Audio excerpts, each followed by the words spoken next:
Salam Pramuka. Pernah nggak sih bayangin lagi asik-asik kegiatan, tiba-tiba ada yang celaka? Pasti panik kan? Nah, hari ini kita bakal ngobrolin soal skill super penting yang bisa ngubah rasa panik itu jadi aksi nyata. P3K atau pertolongan pertama pada kecelakaan. Ini tuh bekal wajib banget buat seorang pramuka biar kita siap menolong kapanpun dan dimanapun. Coba jujur deh sama diri sendiri. Kalau, amit-amit ya, ada keadaan darurat di depan mata, kamu udah tahu belum harus ngapain? Skill P3K, ini nih. Nah, inilah jawabannya. Ini bukan cuma soal berani, tapi soal siap dan tahu cara bertindak yang benar. Oke, jadi ini dia peta obrolan kita hari ini. Pertama, kita bahas kenapa P3K itu penting banget buat pramuka. Terus, kita lanjut ke prinsip dasarnya. Abis itu kita bedah cara nanganin kecelakaan yang sering terjadi. Dan terakhir, gimana cara latihannya biar seru. Yuk, langsung aja kita mulai. Sip, kita masuk bagian pertama. Kenapa sih ini wajib? Buat kamu yang penggalang atau penegak, P3K ini bukan materi sampingan loh. Ini tuh kewajiban. Kenapa? Karena ini nyambung banget sama dasar dharma kita yang kedua, cinta alam dan kasih sayang sesama manusia. Ini bukti nyata, janji kita buat menolong sesama. Nah, lihat deh tujuannya. Jelas banget kan? P3K itu, ya ampun, jauh lebih dari sekedar nempelin Hansaplast. Ini soal nyelamatin nyawa loh. Mencegah cedera biar nggak makin parah, ngurangin rasa sakit korban. Dan ini yang sering kelewat, kita juga jadi bisa nolong diri sendiri. Ini baru namanya skill bertahan hidup sejati. Oke, sebelum kita jadi pahlawan super, kita harus pastiin dulu arenanya aman. Nah, di bagian ini kita bakal belajar fondasinya. Ingat ya, penolong yang panik atau gerusa-gerusu itu bukan yang ngebantu, malah bisa nambah masalah. Jadi, tenang dulu. Lihat deh urutannya. Ini penting banget, jangan dibolak-balik. Nomor 1, dan ini paling penting, amankan diri sendiri dulu. Cek sekeliling, ada bahaya lain nggak? Jangan sampai niat baik malah bikin kita jadi korban kedua, iya kan? Nah, kalau kita udah aman, baru deh amankan si korban. Abis itu langsung telepon bantuan. Terus, kasih tanda di lokasi biar tim penolong gampang nemuinnya. Baru deh yang terakhir, kita lakukan pertolongan pertama sebisanya. Oke, sekarang kita masuk ke dagingnya nih, bagian paling praktis. Yuk kita lihat beberapa kasus kecelakaan yang paling sering terjadi dan gimana cara nanganinnya, step by step. Yang pertama, shock. Eits, ini bukan sekedar kaget ya. Hah? Gitu, bukan. Dalam dunia medis, shock itu kondisi yang serius banget, di mana aliran darah ke seluruh tubuh itu nggak cukup. Penyebabnya bisa macam-macam, kayak kehilangan banyak darah, trauma psikis, atau karena rasa sakit yang luar biasa. Terus, gimana cara kita tahu seseorang itu shock? Nah, ini dia tanda-tandanya yang harus kita periksa. Coba raba nadinya, cepet tapi lemah nggak? Terus lihat mukanya, pucat, kulitnya gimana? Dingin dan basah. Nafasnya juga jadi cepet dan pendek-pendek. Biasanya korban juga bakal bilang haus banget. Kalau nemu tanda-tanda ini, wah itu alarm bahaya. Nah, kalau ketemu korban yang kayak gitu, ini yang bisa langsung kita lakuin. Pertama, baringkan korban.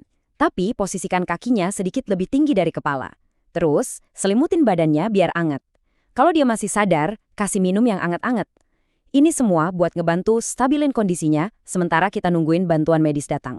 Lanjut, pendarahan dari pembuluh darah vena. Penting nih buat bisa bedain. Darah dari vena itu warnanya merah gelap, soalnya oksigennya udah kurang. Alirannya sih cepet, tapi cuma ngalir gitu aja, nggak muncrat atau nyemprot. Nah, ini yang biasanya kita lihat kalau ada luka sayat. Cara ngatasinnya gampang tapi efektif banget.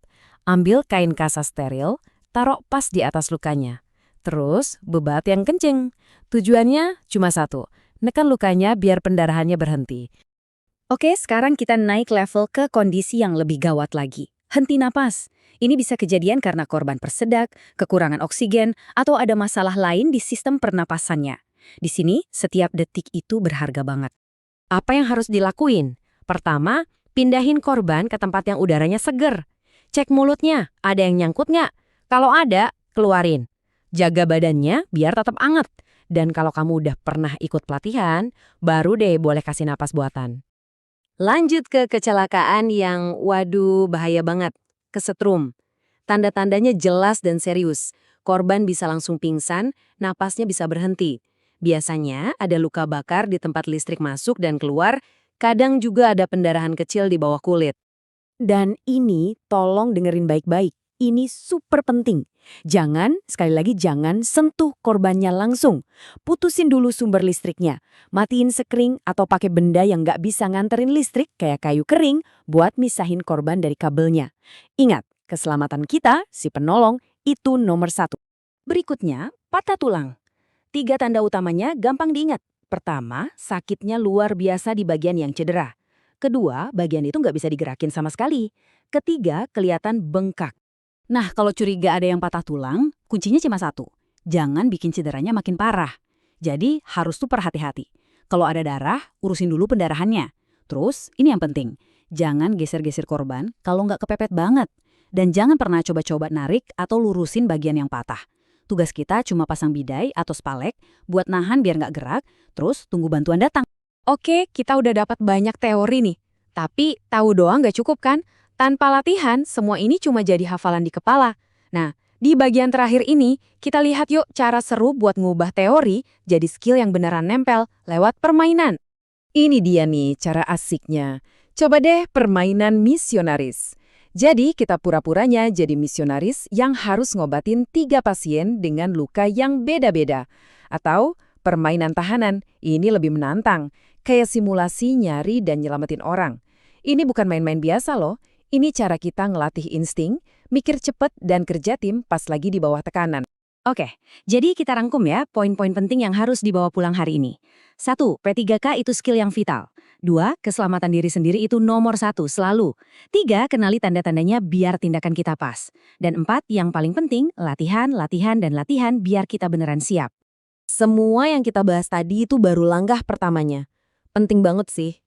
Tapi semua pengetahuan ini bakal sia-sia kalau pas kejadian beneran kita malah bengong karena nggak pernah latihan. Jadi pertanyaannya sekarang udah ganti. Bukan lagi gimana caranya, tapi kapan kamu mau mulai latihan. Oke deh, terima kasih banyak ya udah nyimak obrolan kita. Semoga ilmunya nempel dan bikin kita semua jadi lebih siap buat ngebantu orang lain. Jangan lupa, tetap semangat, terus belajar ya. Sampai ketemu lagi di pembahasan seru lainnya. Salam Pramuka.